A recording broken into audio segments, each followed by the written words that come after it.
sizni sevib qoldim. Sochlaringiz mayin ekan, qomatingiz qayin ekan, sevib qolish tayin ekan, go'zal sizni sevib qoldim. Sochlaringiz mayin ekan, qomatingiz qayin ekan, sevib qolish tayin ekan, go'zal sizni sevib qoldim.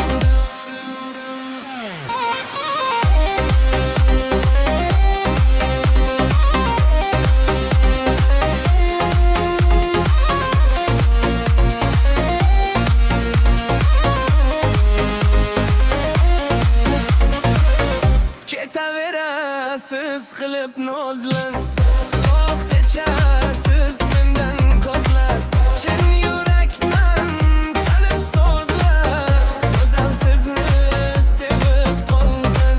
Uzun ko'ylak, uzun poshna, ilk muhabbatcha tashna, bo'ldim-ku majnunga oshna, go'zal sizni sevib qoldim, go'zal sizni sevib qoldim. Sochlaringiz mayin ekan, qomatingiz qayin ekan, sevib qolish tayin ekan, go'zal sizni sevib qoldim. Sochlaringiz mayin ekan, qomatingiz qayin ekan, sevib qolish tayin ekan, go'zal sizni sevib